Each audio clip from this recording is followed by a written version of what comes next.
mengalahkan Jerman di babak 16 besar dengan skor 2-0. Setelah itu kepercayaan diri tinggi, football is coming home, kembali bergaung di seluruh dunia, tepatnya di Inggris.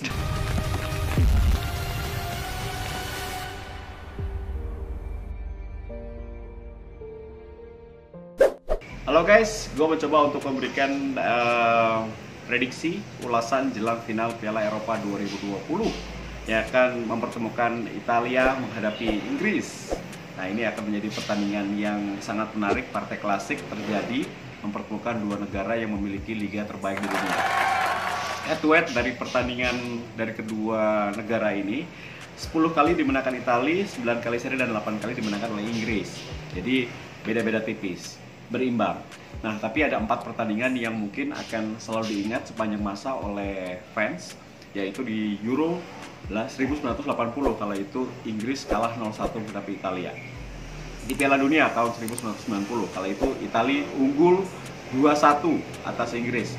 Kemudian di Euro 2012 tepatnya di babak 8 besar, Inggris kalah adu tendangan penalti menghadapi Italia. Setelah bermain 0-0 di 2 kali 45 menit, kemudian perpanjangan waktu, mereka kalah 2-4.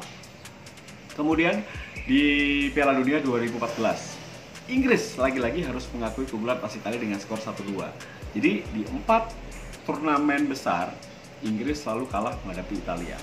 Dan ini merupakan pertemuan ketiga dari Italia menghadapi Inggris di ajang Euro. Setelah di tahun 80, tahun 2012, kali ini mereka bertemu di tahun 2020. Kita lihat dulu perjalanan dari Italia dan juga Inggris. Di Azzurri peringkat 7 dunia, mereka memasukkan 14 gol, kemasukan 3 gol.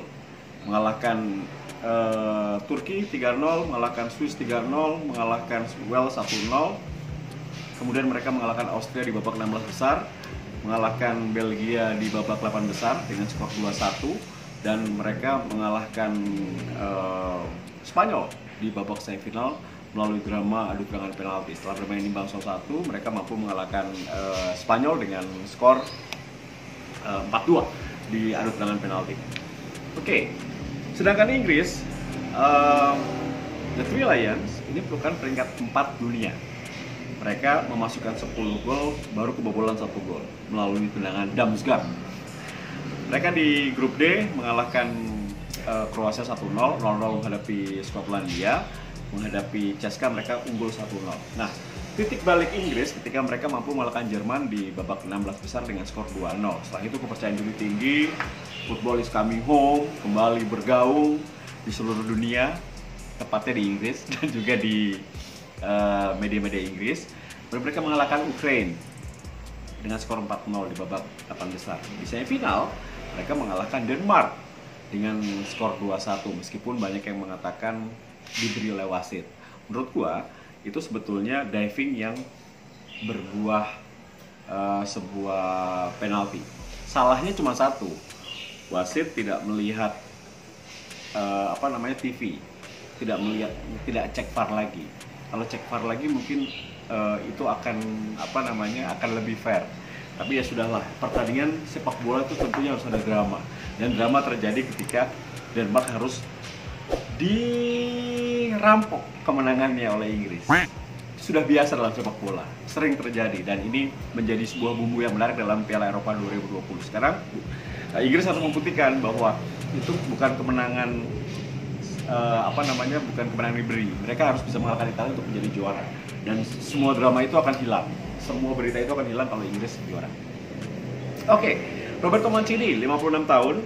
Dia sejak 2018 menangani Italia, membuat Italia bangkit dari keterpurukan ketika tidak mampu lolos ke Piala Dunia 2018. Dan koefisien persentase kemenangan dari Roberto Mancini adalah 75%. Itu cukup tinggi.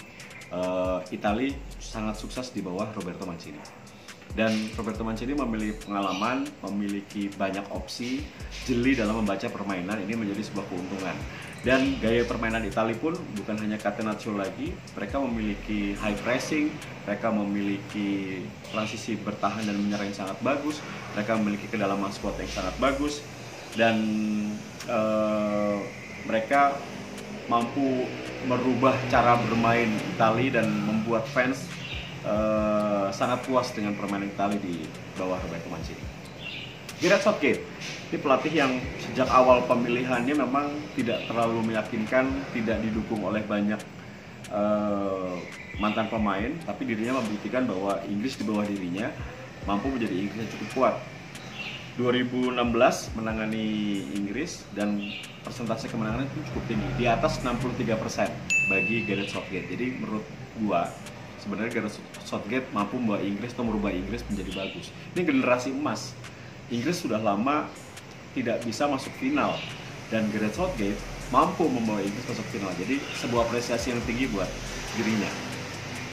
Kemudian untuk top scorer, Immobile, Insigne, Chiesa, Locatelli, Pessina 2 gol, sedangkan Barella 1 gol. Jadi itu tidak ada pemain Italia atau yang menonjol dalam menciptakan gol. Semua pemain bisa menciptakan gol, itu sebuah keuntungan. Sedangkan di Inggris, Harry Kane dan Sterling lebih dominan dalam menciptakan gol.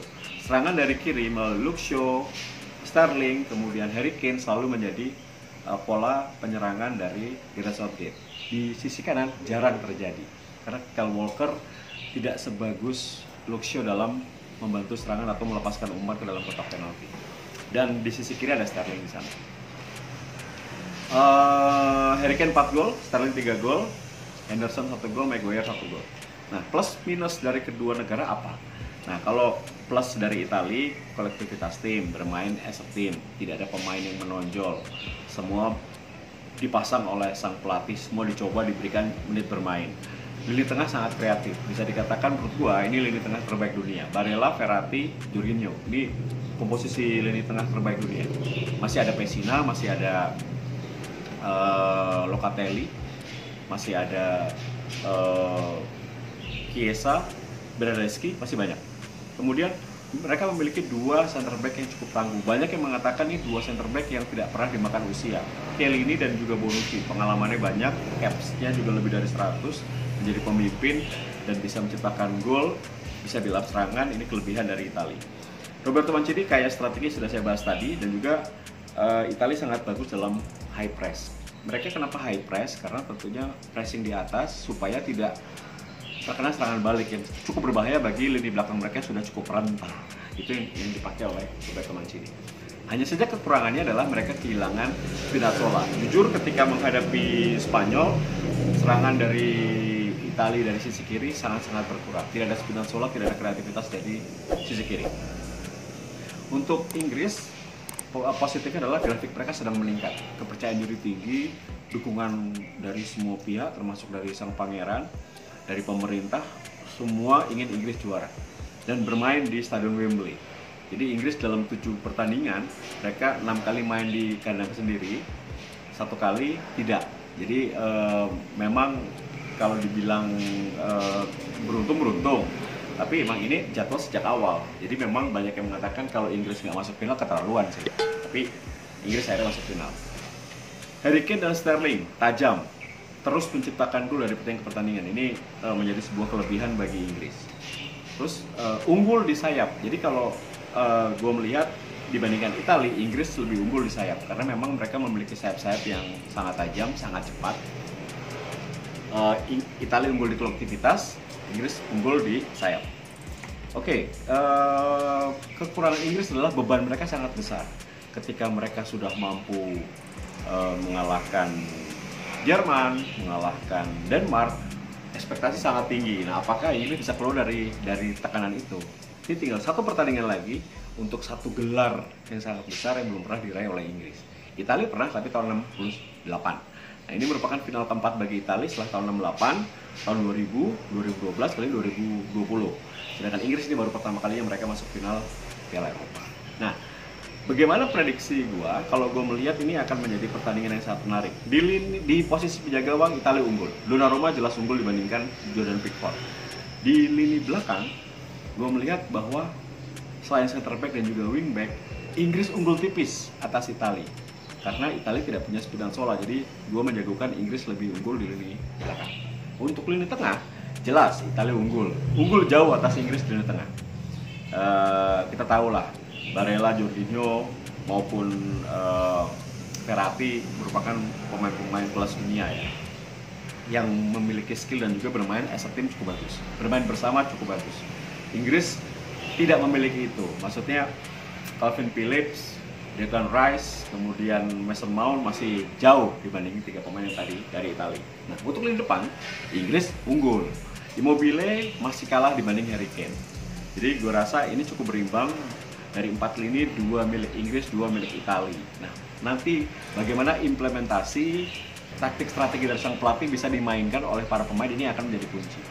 Tekanan, mental, fisik, taktik, ini akan menjadi kunci dalam pertandingan final nanti yang bermain di Wembley. Jadi siapa yang akan menjadi juara Piala Eropa di Senin dini hari nanti? Wow, menarik. Dari prediksi gue pribadi, gue bukannya pendukung Italia ya. Gue memang pendukung Italia, tapi gue melihat Italia akan unggul dari perpanjangan waktu atau adu tendangan penalti. Jadi pertandingan akan ketat, partai klasik di final Piala Eropa 2020 jangan sampai dilewatkan. Itulah bagaimana prediksi dan analisa gue guys untuk final Piala Eropa 2020. Kalau nggak setuju, ora popo, nggak masalah. Tapi kalau misalnya setuju, silakan subscribe dan nyalakan notifikasi lonceng. Tio Nugroho, sign out, bye.